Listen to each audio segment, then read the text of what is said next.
وزیر اعظم پاکستان نے سعودی عرب جانا ہے اور وہاں پر سرمایہ کاری کے کچھ MOUs سائن کرنے ہیں۔ سعودی ولی عہد شہزادہ محمد بن سلمان بھی پاکستان تشریف لانے کے اس بارے میں بھی پیش رفت ہو رہی کہ اس کے نتیجے میں پاکستان کی معیشت میں اتنی بہتری آئے گی جتنی پاکستان نے کبھی سوچی بھی نہیں ہو۔ جو ہمارا ڈیفنس پیکٹ ہے اسے امریکی تائید بھی حاصل ہے۔ اس دور میں امریکی تائید کسی بھی دنیا کے معاہدے کے لیے بہت ضروری۔ جو افغانستان سے دہشت گردی کی رسم چلی ہوئی ہے اس کو سپورٹ کرنے والے KPK حکومت میں ابھی بھی بیٹھے ہیں۔ اس طرح تو وہ خان صاحب کو بھی کہتے تھے he is ready for the PM۔ آپ کو لگتا ہے مریم صاحبہ واقعی یہ چاہتی ہیں وزیر اعظم بننا؟ صورتحال سے تو یہ لگتا ہے کہ یہ بات ابھی سنبھلنے والی نہیں ہے۔ اس آگ میں ابھی مزید شعلے بھڑکتے ہم کچھ دنوں تک دیکھیں گے۔ مزید گرفتاریاں ہوں گی صنم جاوید کے علاوہ؟ دیکھیے علی امین گنڈاپور عمران خان ثانی بن چکے ہیں۔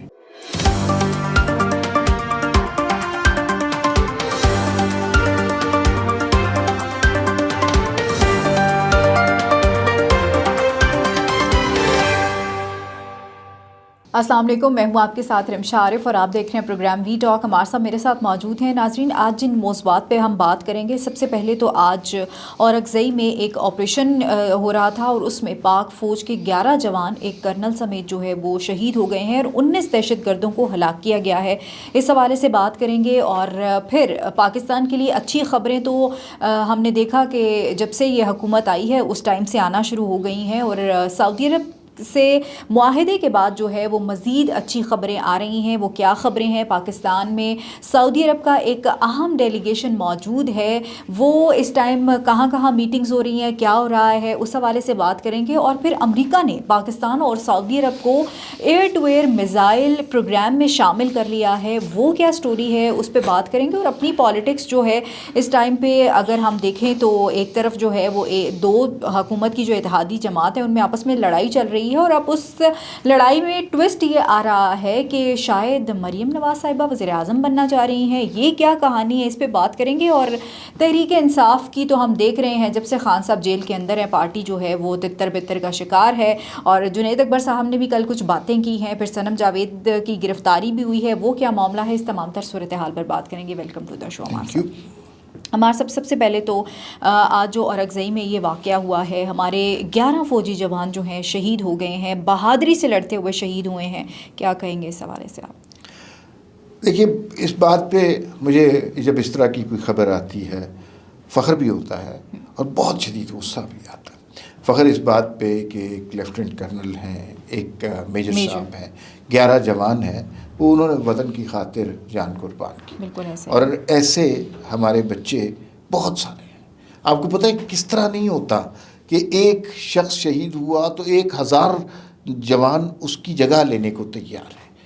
یہ بہت بڑی بات ہے، اس بات پر بڑا فخر ہوتا ہے، اس بات پر حوصلہ بڑھتا ہے، سینہ بڑا ہوتا ہے آدمی کا۔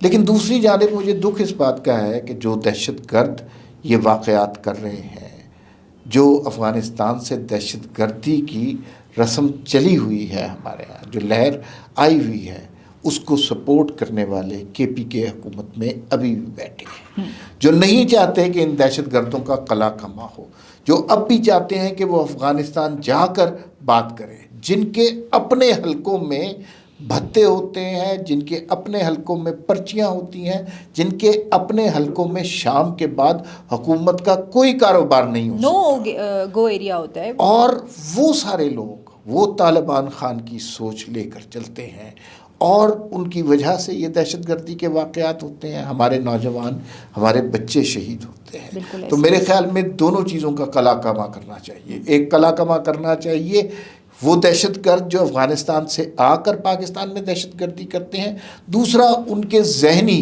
سہولت کار جو ہیں، جو ہر موقع پر ان کو جسٹیفائی کر رہے ہوتے ہیں، جو ہر موقع پر یہ چاہتے ہیں کہ ان سے مذاکرات کیے جائیں، ان کو ختم نہ کیا جائے، جہنم واصل نہ کیا جائے، تو ان لوگوں کا بھی قلع کما کرنا چاہیے۔ یہ دہشت گردی کے سہولت کار ہیں جو سیاسی جماعتوں کے روپ میں بیٹھے ہوئے ہیں، اور مجھے ان لوگوں پر بہت غصہ ہے، سارے پاکستان کو غصہ ہونا چاہیے۔ دیکھیے آپ کی سیاسی وابستگی کچھ بھی ہو، لیکن یہ پاکستان کے بچے ہیں، یہ خون پاکستان کے بچوں کا ہے، اسے اس طرح ارزانی سے نہیں ضائع ہونا چاہیے۔ آپ خدا کے لیے ہر وہ شخص، آپ کسی بھی سیاسی جماعت سے تعلق رکھتے ہیں، ہر وہ شخص جو دہشت گردوں کی کیا سہولت کار بنتا ہے، ان کی مدافعت کرتا ہے، ان کا حوصلہ بڑھاتا ہے، ان سارے لوگوں کے خلاف ہمیں پوری قوم کو ہونا ہے۔ اگر یہ نہیں ہوگی، سوچ میں یکجہتی نہیں ہوگی، تو پھر یہ مسئلہ کبھی حل نہیں ہوگا۔ بالکل ایسے ہی ہے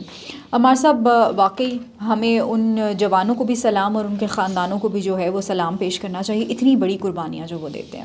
اب پاکستان کے لیے اچھی خبریں بھی آ رہی ہیں عمار صاحب، اور اچھی خبروں میں یہ ہے کہ سعودی عرب کا ایک اہم ڈیلیگیشن جو اقتصادی حوالے سے پاکستان کے اندر موجود ہے، ہماری اس میں ہم نے دیکھا کہ ڈیفنس پیکٹ کے بعد جو ہے وہ پاکستان کے اندر مزید جو ہے وہ سعودی جو ہیں وہ انویسٹمنٹ کرنا چاہ رہے ہیں، اور شہباز شریف صاحب نے بھی جانا ہے، اور پھر MBS کا جو دورہ ہے وہ بھی ایکسپیکٹڈ ہے۔ لیکن اس سمٹ میں یہ جو بھی یہاں پہ ہو رہی ہے، مذاکرات شروع ہو رہے ہیں، اس میں تجارت، صنعت، خوراک کے حوالے سے کئی اہم ایسے سیکٹرز ہیں جہاں پہ سعودیز جو ہیں وہ یہ چاہ رہے ہیں کہ وہ انویسٹ کریں۔ آپ کیا سمجھتے ہیں کہ کتنی بڑی کامیابی ہے یہ؟ بھائی ان کا یہاں پر آنا سعودی وفد کا، اور بڑا ہائی پاورڈ وفد ہے، اس میں مختلف بزنس مین بھی ہیں، مختلف شعبوں سے تعلق رکھنے والے لوگ بھی ہیں، اور اس کی قیادت شہزادہ منصور کر رہے ہیں۔ ان کا تشریف لانا پاکستان کے وقار میں اضافہ کرتا ہے، اور وہ مختلف شعبوں میں جو سرمایہ کاری ہونی ہے سعودی عرب کے حوالے سے، اس کے حوالے سے فائنل پریپریشن کی بات کر رہے ہیں۔ یہ ہو کس لیے رہا ہے؟ جو ذرائع بتاتے ہیں کہ اصل میں وزیر اعظم پاکستان نے سعودی عرب جانا ہے، اور وہاں پر سرمایہ کاری کے کچھ MOUs سائن کرنے ہیں۔ وہ MOUs پاکستان کی ترقی کے لیے اور ہماری دوستی کی مضبوطی کے لیے بہت لازم ہے، اور وہ مختلف سیکٹر میں IT سیکٹر ہے، منرل سیکٹر ہے، جو ہے البیک کی بھی بات ہو رہی ہے، تو یہ بہت ساری چیزوں میں انویسٹمنٹ آ رہی ہے۔ تو ان معاملات کو حتمی شکل دینے کے لیے یہ وفد آیا ہے، اور اس کا 2 روزہ یہ ان کے یہاں پہ تشریف آوری ہے، اور اس دوران وہ سارے معاملات طے ہو جائیں گے کہ جو وزیر اعظم پاکستان جا کر سعودی عرب میں طے کریں گے۔ وزیر اعظم کا وہاں جانا بڑا احسن اقدام ہوگا، لیکن وزارت خارجہ کے ایک بہت ہی اہم سورس نے ہمیں یہ بھی بتایا کہ سعودی ولی عہد شہزادہ محمد بن سلمان بھی پاکستان تشریف لانے کے اس بارے میں بھی کچھ نہ کچھ پیش رفت ہو رہی ہے۔ اگر یہ ہو گئی تو پھر تو پاکستان کی معیشت کے لیے یہ ایک بہت بڑا کارنامہ ہوگا۔ بالکل ایسے ہی، اور عمار صاحب یہ جو ڈیلیگیشن آیا ہوا ہے یہ جو ہے SIFC سے بھی ملاقاتیں کرے گا، اور ہم نے دیکھا کہ SIFC جو ہے وہ جب سے یہ سارا فائنینشیل کرائسس پاکستان کے اوپر چلا ہے، پاکستان کو مضبوط کرنے کے لیے، معاشی لحاظ سے مضبوط کرنے کے لیے بہت اہم کردار ادا کر رہی ہے۔ SIFC سے ملاقات یا اس کے قیام کا بنیادی مقصد یہ تھا کہ چیزیں بہت تعطل کا شکار ہو جاتی تھی، ریڈ ٹیپزم تھا، بیوروکریٹک رکاوٹیں بہت زیادہ تھیں۔ جو سرمایہ کار ہوتا ہے وہ آپ کے ملک میں انویسٹمنٹ لے کے آ رہا ہوتا ہے، اس کے پاس اتنا تحمل نہیں ہوتا کہ وہ آپ کے بیوروکریٹک سٹرکچر میں جو خامیاں ہیں ان کے درست ہونے کا انتظار کرے۔ تو SIFC ایک ایسا ادارہ بن گیا ہے جہاں پہ ریڈ ٹیپزم نہیں ہو سکتا، انویسٹر کو ویلکم کیا جاتا ہے، اور سعودی سرمایہ کاری کے حوالے سے جتنی بھی سہولت کاری ہو سکے گی۔ ان کا دورہ SIFC کے حوالے سے بھی وہ بہت امپورٹنٹ ہے۔ یقیناً وہ تمام معاملات جو کسی بھی پروجیکٹ کی امپلیمنٹیشن سے پہلے ڈسکس ہونے چاہیے، وہ سارے کے سارے ہمیں توقع رکھنی چاہیے کہ اس دورے میں ڈسکس ہو جائیں گے۔ وزیر اعظم جیسے لوگ جب جاتے ہیں تو پھر ایک دستخط ہونا باقی ہوتے ہیں، وہ دستخط ہو جائیں گے۔ تو پھر یہ جو جب ڈیفنس پیکٹ سائن ہوا تھا تو یہ جتنے سیاسی جماعت کے لوگ تھے یہ کہہ رہے تھے ہو فائنینشلی تو کوئی ہمیں سپورٹ نہیں ملے گی، صرف ڈیفنس پیکٹ سائن ہو گیا اس کا کیا فائدہ، تو اب سب کے منہ بند ہو چکے ہیں اس چیز سے۔ یہ جو آپ نے بات کی بہت ہی اہم نقطہ ہے، اس میں جو سیکیورٹی ذرائع سے ہماری ملاقات ہوئی تھی اس میں بھی اس نقطے کے حوالے سے بڑی صراحت سے گفتگو ہوئی تھی، اور اس میں بتایا گیا تھا کہ پاکستان اور سعودی عرب کا جو ڈیفنس پیکٹ ہے یہ صرف ڈیفنس پیکٹ نہیں ہے، یہ اکنامک پیکٹ بھی ہے، یہ معیشت میں بہت بڑی خوشحالی لانے کا رستہ بھی ہے۔ تو صرف یہ ڈیفنس کے حوالے سے جن لوگوں کے کچھ کنسرنس تھے تو انہیں کلیئر ہو جانا چاہیے کہ اس کے نتیجے میں پاکستان کی معیشت میں اتنی بہتری آئے گی جتنی پاکستان نے کبھی سوچی بھی نہیں ہوگی۔ بالکل ایسا ہی ہے، اور بہت اچھی چیز ہے عمار صاحب کہ پاکستان کے جتنی لیبر ہے، ابھی یہ بھی خبر آ رہی تھی کہ اس کو ڈبل کر دیا جائے گا، سعودی عرب ان لوگوں کو ویلکم کرے گا اس چیز میں۔ اب دوسری اچھی خبر یہ بھی ہے کہ امریکہ، جو پاکستان اور سعودی عرب کے درمیان ڈیفینس پیکٹ سائن ہوا تھا، اس کے بعد امریکہ نے اب جو ایئر ٹو ایئر میزائل ہیں وہ پاکستان اور سعودی عرب کو بھی اس میں شامل کرنے کا فیصلہ کر لیا۔ عمار صاحب کیا سمجھتے ہیں کہ اس سے ہمارا مزید دفاعی نظام جو ہے وہ مزید مضبوط ہوگا؟ دیکھیے، اس سے دو چیزیں ہو رہی ہیں، ایک تو ہمارا دفاعی نظام مضبوط ہوگا، ہمارے پاس ظاہر ہے ان میزائل کی ضرورت ہے، ان کی کیپیسٹی کے حوالے سے ظاہر ہے ماہرین زیادہ تفصیل سے بتا سکتے ہیں، لیکن بہرحال ہمارا ڈیفنس اس سے مضبوط ہوگا۔ لیکن ایک اور بات ہے کہ امریکہ یہ سعودی عرب کو بھی دے رہا ہے، پاکستان کو بھی دے رہا ہے۔ اس کا مطلب ہے کہ امریکہ پوری طرح انڈوس کر رہا ہے پاکستان اور سعودی عرب کے جو تعلقات جس نہج پہ جا رہے ہیں، جو ہمارا ڈیفنس پیکٹ ہے اسے امریکی تائید بھی حاصل ہے، اور اس دور میں امریکی تائید کسی بھی دنیا کے معاہدے کے لیے بہت ضروری ہے۔ تو یہ خوش آئند ہمارے خطے کے لیے بھی بہت ضروری ہے، اور ساتھ بین الاقوامی سطح پر بھی ہمیں قبولیت عام دیتا ہے کہ ہم ڈیفنس پیکٹ کر سکیں، جس کی بنیادی شک یہ ہے کہ اگر کوئی پاکستان پر حملہ کرے گا تو وہ سعودی عرب پہ حملہ تصور کیا جائے گا، اگر سعودی عرب پر حملہ کرے گا تو پاکستان پر حملہ تصور کیا جائے گا۔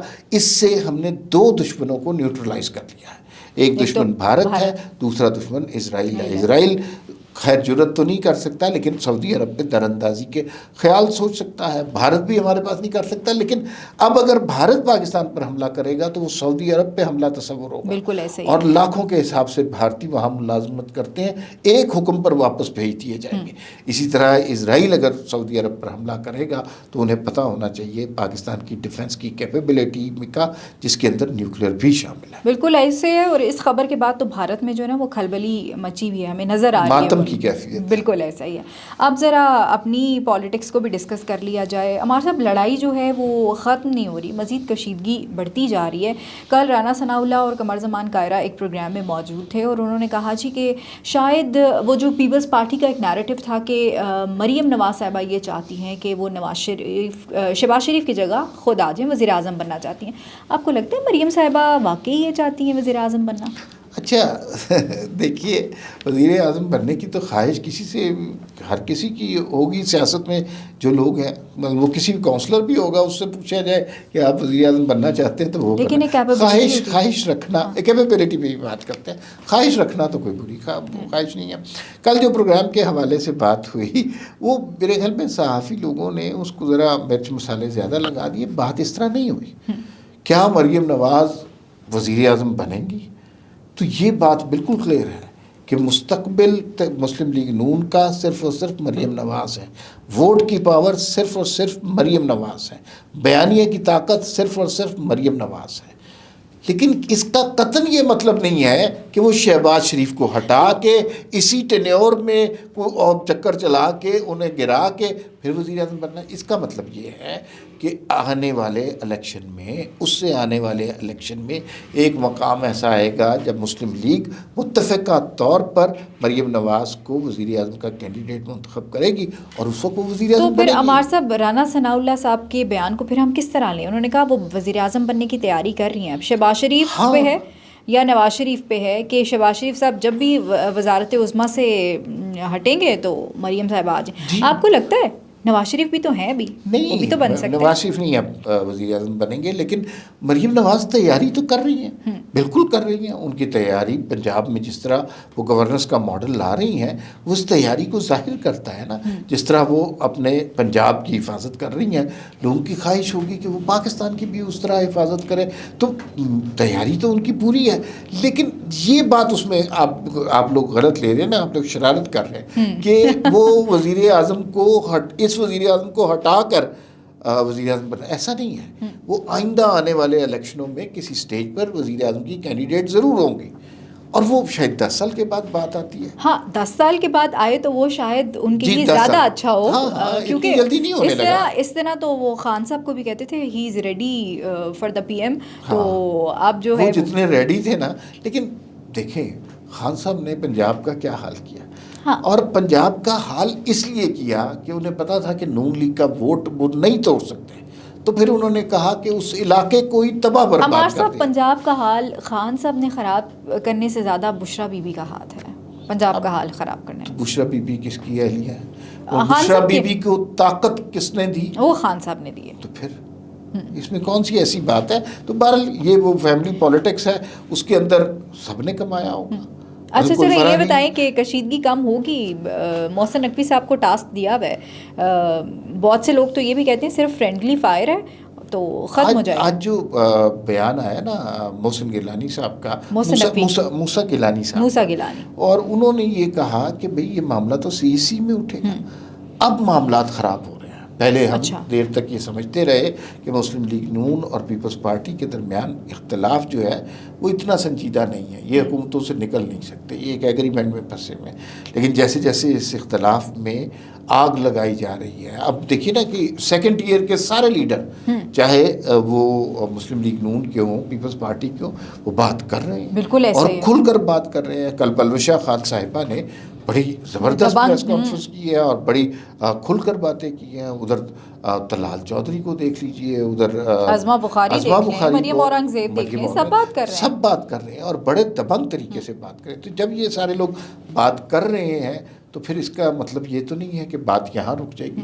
مریم نواز نے بات کی ہے اور پھر بلاول بھٹو نے بات کی ہے. عمار صاحب، لیکن بلاول جس طرح مریم صاحبہ اپنی ہر سپیچ میں یہ بات کرتی ہیں، بلاول کیوں خاموش ہیں؟ ان کو ان کی ایک سٹیٹمنٹ ہی اتنی ورتھ رکھے گی، ان کو سٹیٹمنٹ دے دینی چاہیے، کیوں نہیں دے رہے؟ نہیں، انہوں نے بات کی. جب بسپ کا شروع ہوا نا تو انہوں نے بات کی. انہوں نے کہا میں پنجاب کے جو حالات سیلاب کے حوالے سے میں نے دیکھے، مجھے بڑا دکھ ہوا اور میں چاہتا ہوں یہاں پر بھی سیلاب زدگان کو بسپ کے حوالے سے امداد ملے.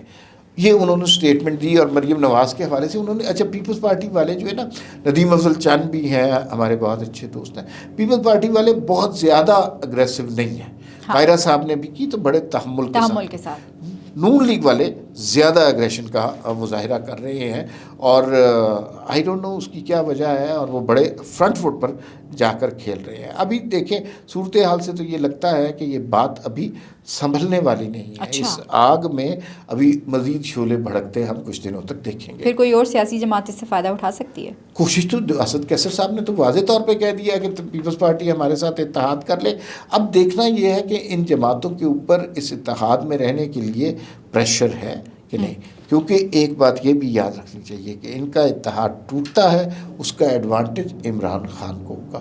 کیا یہ عمران خان کو کوئی ایڈوانٹیج دینے کے لیے تیار ہے یا نہیں، یہ سب سے بڑا سوال ہے. ویسے تو وہ ون پیج ایسے ہے اس ٹائم، بالکل تو وہ مجھے نہیں لگتا کہ بھی ٹوٹے گا. وہ سیکیورٹی ذرائع نے بھی کہا تھا، بڑا شاندار جملہ کہا تھا کہ اس وقت ون پیج کے علاوہ آپشن ہی کوئی نہیں ہے. بالکل ایسے ہی. شہباز شریف صاحب کو پتہ ہے کہ انہوں نے کس طرح حکومت چلانی ہے. خیر، اب جس سیاسی جماعت کی ہم بات کر رہے ہیں ان کی ذرا انٹرنل پالیٹکس کی بات کر لی جائے. کے پی میں حالات ہمارے سب بڑے خراب ہمیں دکھائی دے رہے ہیں. ہم نے دیکھا دہشت گردی سر اٹھا رہی ہے، پھر اپنے ان لوگوں کے معاملات. کل جنید اکبر صاحب کو میں سن رہی تھی، کل ان کی پارلیمانی میٹنگ بھی تھی، اس میں بھی ڈسکشن ہوئی اور جنید اکبر صاحب انہوں نے کہا جی کہ یہ جو دونوں وزراء کو ہٹایا گیا ہے یہ مجھے سپورٹ کرنے پہ ہٹایا گیا ہے. ثوابی کا جلسہ تھا، باقی جو جلسے تھے اس کے اندر انہوں نے مجھے سپورٹ کیا تو ان کو ہٹا دیا گیا. تو کیا اتنی آسانی سے یہ وزارت اعلیٰ سے ہٹانا اتنا آسان ہے علی امین گنڈا پور کے لیے؟ دیکھیے تحریک انصاف والوں کو ایک بات مان لینی چاہیے، تسلیم کر لینی چاہیے کہ علی امین گنڈا پور عمران خان ثانی بن چکے ہیں یا نہیں، لیکن وہ بن چکے ہوئے ہیں. ان کا ہر طور طریقہ رویہ وہی ہے جو عمران خان والا ہوتا تھا. اپنے سوا کسی کی بات نہیں سنتے تھے. ایک نعرہ لگایا ہوا ہے انہوں نے کہ عمران خان کی رہائی کے لیے جدوجہد کر رہے ہیں. 2 دن رہ گئے، ٹھیک ہے. اچھا، دوسرا ساتھ اپنے خلاف کسی کی بات نہیں سنتے، اپنا کوئی مخالف بخشتے نہیں، چھوڑتے نہیں. جنید اکبر نے جو بات کی ہے اس سے تو تحریک انصاف کی جو ہے نا کشتی ڈوب گئی ہے. جنید اکبر صاحب کیا کہہ رہے ہیں کہ یہ جو 2 منسٹر نکالے گئے ہیں یہ اس وجہ سے نکالے گئے ہیں کہ انہوں نے جو میں نے ثوابی میں جلسہ کیا تو مجھے سپورٹ کیا. پھر ایک اور بڑی خطرناک انہوں نے بات کی، انہوں نے کہا مشال یوسفزئی وہ جب سے علی امین گنڈا پور کے ساتھ دونوں ون پیج پر آئے ہیں اس وقت سے اڈیالہ کے رستے ان کے لیے کھل گئے ہیں. اس کا مطلب ہے کہ علی امین گنڈا پور کا انفلوئنس اتنا زیادہ ہے کہ وہ جب چاہے اڈیالہ کے دروازے کھلوا سکتے ہیں. اتنا انفلوئنس تو عمران خان کا بھی نہیں ہے. وہ ادھر نہیں ہے نا. عمران خان چاہتے ہیں کہ لوگوں سے ملنا نہیں ملتے, تو اس کا مطلب ہے کہ عمران خان کے فیصلے عمران خان پہ کے بہاف پہ کرنے کی قدرت کون رکھتا ہے؟ علی امین گنڈا پور. تو وہ بانی ثانی ہے, اس کو تسلیم کر لیں. کچھ باتیں ریکارڈ پہ ہیں, میں آپ کو بتاتا ہوں. لوگ یہ باتیں کہہ رہے ہیں کہ عمران خان کے ساتھ بہت ظلم ہو رہا ہے, جیل میں رکھا ہوا ہے, یہ وہ. آپ کو پتہ ہے مریم نواز نے اس کی طرف اشارہ کیا تھا کہ رات کو جب وہ جیل میں تھی 12-14 لوگ ان کے جیل کے سیل میں, جب وہ شب خوابی کے لباس میں تھی, داخل ہوئے اور انہوں نے ویڈیوز بنانا شروع کر دی, اور انہوں نے کہا کہ یہ ویڈیو ہم چلا بھی دیں گے. عمران خان کے ساتھ تو ابھی تک ایسی چیزیں نہیں ہوئی. تو خیر مریم نواز دلیر خاتون ہے, ان کا چلائیں پھر ویڈیو. نہیں چلا سکتے نا, کون چلائے گا ہمارے؟ نہیں, لیکن یہ سب کچھ ہوا نا, باتھ روم میں کیمرے لگوائے گئے نا, دم توڑتی ماں سے بات نہیں کرنے دی گئی نا. تو اب یہ کس منہ سے کہتے ہیں کہ عمران خان کے بچوں سے بات نہیں کرائے گی؟ تو ان کے قول و فعل میں بہت تضاد ہے. ان کی میموری ریفریش کریں, انہیں جگائیں. جیسے فلموں میں نہیں کوئی آدمی سیڑھیوں پہ سے گرنے سے اچانک اس کی یادداشت بحال ہو جاتی ہے, ایسے ہی تحریک انصاف والوں کو یادداشت بحال کروانے کی ضرورت ہے. وہ ان کے اپنے لوگ ہی سوشل میڈیا کے اوپر اب ایک دوسرے کی یادداشت بحال کر رہے ہیں. ہاں, وہ آپس میں ہی نا, ظاہر ہے جب پارٹی میں کوئی قیادت نہیں ہوتی, جب لوگ تتر بتر ہو رہے ہوتے ہیں, جب باقی قیادت ایک دوسرے کے خلاف الزام تراشی کر رہی ہوتی ہے, ہر شخص دوسرے شخص کو اسٹیبلشمنٹ کٹ آؤٹ کہہ رہا ہوتا ہے, تو اس سچویشن میں یہی کچھ ہوتا ہے کہ لوگوں کے اپنے جھگڑے نکلتے ہیں, لوگ اپنے گندے کپڑے چوک میں دھوتے ہیں, تو یہ سب کچھ ہوتا ہے. اور وہی سب کچھ ہو رہا ہے. یہ جب کوئی بڑی چیز انہدام کا شکار ہوتی ہے تو اسی طرح آہستہ آہستہ اینٹ اینٹ کر کے وہ گرتی ہے. اچھا عمار صاحب, لاسٹ میں آپ سے اس پہ کامنٹ چاہوں گی کہ صنم جاوید کی ہم نے دیکھا گرفتاری ہو گئی, اور کے پی کے سے ہی ہوئی, جہاں پہ ان کو انہوں نے پروٹیکٹ کیا ہوا تھا. علی امین گنڈا پور کے آفس کے پاس سے ہوئی گرفتاری. آپ کو لگتا ہے کہ مزید گرفتاریاں ہوں گی؟ کیونکہ وہ کہتے ہیں کہ ان کی گرفتاری 9 مئی کے کیسز میں جو ان کو سزا ہوئی تھی اس حوالے سے ہوئی ہے, اور ان کو اپیل کا جو رائٹ دیا گیا تھا 11 اگست 2025 سے ان کو سزا ہوئی ہے. اپیل کا رائٹ دیا گیا تھا, اس ٹائم فریم میں انہوں نے اپیل نہیں کی, اس کے بعد ان کی گرفتاری ہوئی. مزید گرفتاریاں ہوں گی صنم جاوید کے علاوہ؟ دیکھیے, ایک پیغام تو بڑا واضح دے دیا گیا ہے کہ جو علی امین گنڈا پور نے, وہ سارے بھگوڑے, وہ سارے لوگ جو 9 مئی میں مطلوب ہیں, جو چھپا کے کے پی میں رکھے ہوئے ہیں, وہ زیادہ قانون سے محفوظ نہیں ہیں. ریاست ان کو وہاں پر بھی پکڑ سکتی ہے. ان کو جہاں سے گرفتار کیا گیا وہ علی امین گنڈا پور کی جو وزیر اعلیٰ کی ریزیڈنس ہے اس سے تھوڑے سے فاصلے کے اوپر وہاں سے نظر آ جاتا ہے, وہاں سے گرفتار کیا گیا اور کوئی کچھ نہیں بول سکا. تو اس کا مطلب یہ ہے کہ اب ریاست نے ایک اور کروٹ لی ہے, اور اب وہ نہیں چھوڑیں گے جو 9 مئی کے مطلوب ہیں, چاہے وہ علاقہ غیر میں ہو, افغانستان میں ہو, یا وزیر اعلیٰ کے پی کے گھر میں چھپے ہو. بہت شکریہ ہمارے ساتھ وقت دینے کے لیے. ناظرین, جس طرح ہم نے ڈسکس کیا کہ ملک میں دہشت گردی جو ہے وہ بڑھتی جا رہی ہے, لیکن ہمارے جو جوان ہیں وہ قربانیاں دے رہے ہیں. تو آپ کا تعلق کسی بھی سیاسی جماعت سے ہو یا کوئی بھی سیاستدان ہو, ان کو دہشت گردی کو سپورٹ نہیں کرنا چاہیے, کیونکہ یہ ہمارے جوان جو ہیں وہ ہر دن قربانیاں دیتے ہیں, اور ان کو ٹارگٹ مت کریں, ان کو گالی مت دیں, کیونکہ یہی ہمارا فخر ہے. اسی کے ساتھ مجھے اور عمار صاحب کو اجازت دیجیے. اللہ نگہبان. پاکستان زندہ باد.